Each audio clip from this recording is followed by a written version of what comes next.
As you can see, I've finished Season 2, Chapter 1 of Team Affinity. We have 100% for every division. So this video, I just kind of want to go over exactly what I did to earn progress. Now, I know this might sound kind of crazy, seeing 100% at everything when I say I'm not somebody this year who's been trying to get through Team Affinity as fast as possible. I'm not focusing on getting it done. I'm just kind of doing other stuff in the game, and I'm getting my Team Affinity divisions done along the way. We just happened to get it done pretty early this time. They had the double XP and quadruple XP cap weekend this past weekend to kick off Season 2. And I don't know about y'all, but normally for me, I'm not playing MLB The Show on the weekends, especially because making MLB The Show videos, you know, this YouTube channel, everything, that's my job. So on the weekends, I like to give myself some days off. I'm not trying to play MLB The Show. I'm not trying to do video stuff every single day, 7 days a week. Even though we daily upload, I'm not trying to work every day. I like to schedule videos in advance and everything like that. I like to spend time with friends, family, especially now that it's summertime, trying to spend more time outside, just not inside playing MLB The Show. So I kind of hate that they do the double XP weekends, the quadruple XP cap weekends. And I really wish they did stuff like that maybe during the week sometimes, and not just only on the weekends, because the weekends are when I don't want to be playing this game. I want to be doing quite literally anything else. But it's not super complicated what I did, and I know I just said that I don't focus on getting Team Affinity done fast, so just kind of get it done while playing the game. But I did do all 30 moments. To start Season 2, that was the first thing I did. I went and did every single moment, all 30 of them for Season 2, Chapter 1 here of Team Affinity, just because I wanted to get a little bit of progress. You can see 3, 6, 9, 12, 15,000. It's not going to get you to your first card. You don't get that first boss, that first Team Affinity card, until 60,000 points. So I was only about here in each of the divisions, but I just wanted to get that done so I could have a little bit of progress already, just so once I start playing the game, doing the event, BR, things like that, so I could be closer to getting my first card, because I want to try to get those as soon as possible, so that if I'm doing something like the event, which is what we're about to talk about next, you know, I just like having at least one boss, or at least a few bosses that I could put on my team to try to earn some progress. So after I got all the moments done for each division, I literally went from top to bottom on the moments page in the menu. And some people don't know about this. I'll just show real quick. There is a moments page. You go back to the main menu of MLB The Show, and you go down a couple times, you see moments here, and this is how I always do my moments, just because if you're doing them actually in Team Affinity, I think it kind of takes you back to like the reward path. It doesn't just keep you on that moment, and it's a small thing for me, but it's just kind of nice being directly where I left off, and I literally just go top to bottom until we get to the bottom and I get all the moments done. So that's what I started with. I went to the moments page on the main menu. I went ahead and did those, and my next step, once I got the moments done, had 15,000 points in each division. My next step was to play the event, and I went ahead. I got to, at first, 20 wins in the events. I got this Luis Robert Jr. card. I think I sold him for about 70,000 stubs. We can see now he's less than half that, so I'm probably going to buy him back, or if in the next event, hopefully they have those rewind packs right away. So my first step after doing the moments, I guess my second step total, was getting to 20 wins in the events. And you guys can see it's any Season 2 players. So I was just trying to have, as y'all can see, my entire lineup is literally bosses from Team Affinity Season 2 Chapter 1. The only pitchers I was using was the bosses from the Team Affinity division. So this was getting me progress. I'm getting parallel XP with the cards. I'm getting event wins towards those rewards. I was getting gameplay XP, and I was getting the progress in the Team Affinity divisions. Now, while I was playing, I liked to, if I finished a division, take any cards from that division out of my team. So I think maybe 1 or 2 divisions for me got finished while I was getting to those 20, those 25 wins in the events. And so when I would do that, I would just take the players from the divisions I had done off of my team. I think the first one I maybe finished was the NL West. And I wasn't necessarily focusing on these missions, but you have the multiplayer missions. So I was getting some of these done. You can see I have some progress. I was getting these done in events, and then also Battle Royale, which we're probably going to talk about here coming up next. But I was getting the innings pitched done. I was doing total bases, maybe some strikeouts with the pitchers. And these were the big ones for multiplayer for me, the hits and strikeouts. We had the pitchers only using bosses and the Team Affinity cards when I could in the event. So getting those hits, those strikeouts, got me a lot of progress while also getting these missions. So we were kind of double dipping in a way and playing online, playing the event that's going on, using mostly, if not all, once I was able to have all of them, because only doing the moments, you didn't have any of them, so we had to work our way up. But once I was able to get a lineup full of Team Affinity cards, I was kind of flying through these. And I just don't remember off the top of my head after finishing the event exactly where I was for the divisions. I know I had the NL West done. I want to say maybe I had the... I was going to say maybe the AL East, but I don't think I would still have those cards on my team. But I think when I went for 25 wins, I was already at 100% for the divisions. But after I finished the events, I wasn't done with Team Affinity yet. I didn't have all the divisions at 100%, but I got to 20 wins. And once I got to my 20 wins, the next thing I focused on was the Battle Royale program. Speaking of, we currently have a run going, 5-0. Maybe somebody out there wants to see a playing until 10 wins or 2 losses video. That could be kind of fun, but my next step after doing the event was doing the Battle Royale program. I went ahead and got to 110 points just because that's where the XP stopped.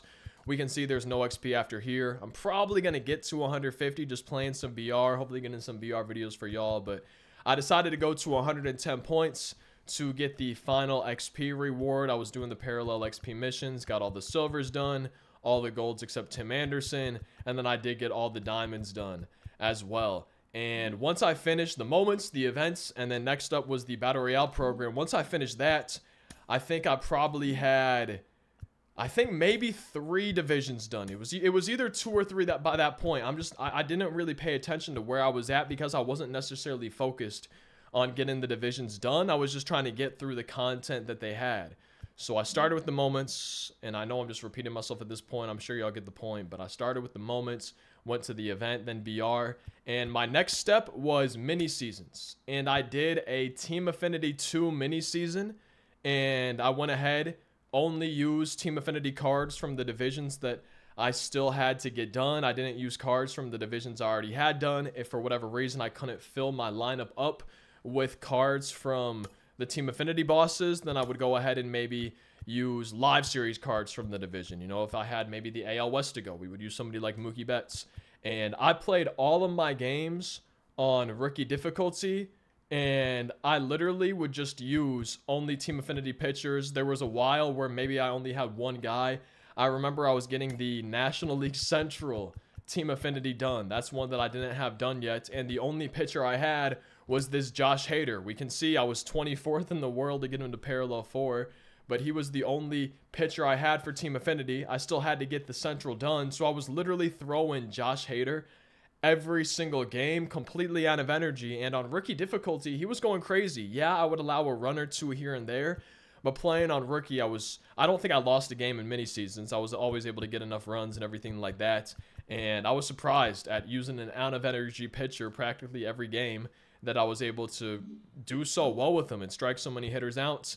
And in case anyone's wondering, like, the strategy I used for mini seasons, there's 28 games in a season, and if you take a look at the goals for the XP, you'll notice that's winning games. Oh, I guess you could only do these once for whatever. Oh, maybe that's just the Team Affinity. Either way, there's a goal to win 23 games right here. You can see I got that one completed. And if you win the championship, which is another one of the goals, we can see we got that completed. If you win the championship, there's 6 playoff games that you win. 3 in the first round, the semifinals, 3 in the championship round. So 23 minus 6, that's going to be 17. So I would try to win 17 regular season games. You have 14 home games, and then I would win 3 away games, because the reason I wanted to win all 14 home games that I played is so that I would have one less set of at-bats. I wouldn't have to bat in the bottom of the 3rd, because I would go into the 3rd inning, the top of the 3rd, already with a lead. So that's why I played and won all 14 home games, just saved myself a little bit of time across 14 games. It probably adds up not having to do that final at-bat. And I would make sure I would win 3 away games. So the way that I would do it was I would usually just win the first 3 away games that I played. We can see right here for this, that would be game 1 and 2.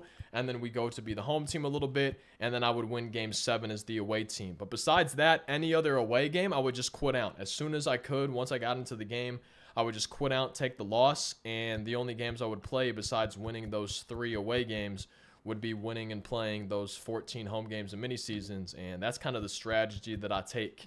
And once I finish that Team Affinity Season 2 mini season, after doing the moments, after doing the event, the BR program, and then that Team Affinity mini season, I was at 100% for every division except the National League East, I want to say it was, and I was at 86% for him. So I was super close. We had 5 of the 6 divisions done. That's when y'all saw my most recent pack opening. Speaking of, we have a few more packs to open, so if y'all want to see another pack opening, there's probably one coming here in the near future. And you might notice I have a decent amount of XP. We're only about 5,000 away from getting the 95 versions of the Season 2 XP bosses, so we should probably have a debut coming up for that pretty soon. But my next step after finishing the Team Affinity mini season, the last thing I did this weekend was I played through, I think I actually did this maybe on Monday. I don't even know if it was on the weekend, but the next thing I did was just a classic mini season. You can see I'm at the 30,000 out of 30,000 XP, and I just went ahead and played through the classic mini season. And same thing that I did for the Team Affinity mini season. I won 17 regular season games. We won the 6 playoff games, and I was able to get those win 23 games on any difficulty. And I'm realizing it's not repeatable. So if I wanted to do another mini season, does that mean that I'm not able to get all of this XP? I guess that makes sense, because it seems like they really don't want people with the XP cap, everything like that. It seems like they don't want people farming XP to get through the XP path. If you've made it this far in the video, I would love to see what you want to see next. You know, if you could choose what my next video would be, what would you choose? Because I still need to debut the 91 versions of the bosses. That's a video that I want to get up before I debut the 95 versions. So we can debut the 91s, 5,000 XP away. We'll be debuting the 95s. Maybe you want to see the XP reward bosses. Like you might have seen earlier in this video, I got a 5-0 run going, so we could do a plane until 10 wins or 2 losses. I also have a big pack opening that I could be doing, a lot of ball-ins, a lot of standards. So we have a pack opening that we could do. For the programs, I need to grind through the Architects and I guess the London Series one. So maybe we could have a video getting the new programs done, just kind of getting caught up, you know, working through those, doing the moments, play versus CPU, trying the extreme moment, whatever it may be, to just try to get progress in these programs. After that, we could always do a debut, try to find a team build with some of the cornerstone captains, try to fit some of these cards into a team build. So there's a lot of stuff that we could be doing. There's, I'm sure, plenty of stuff that I didn't mention that you might think of. There's always challenge the week videos, but I'm curious, if you're watching right now, what would you personally like to see me do for the next video? Speaking of, we daily upload on the channel, so feel free to drop a like if you enjoy the videos, or consider subscribing for daily uploads. Over 7 years in a row, going strong, not stopping anytime soon. Thank you as always for watching. I hope you'll have a great rest of your day, and I hope I'll see you in tomorrow's video.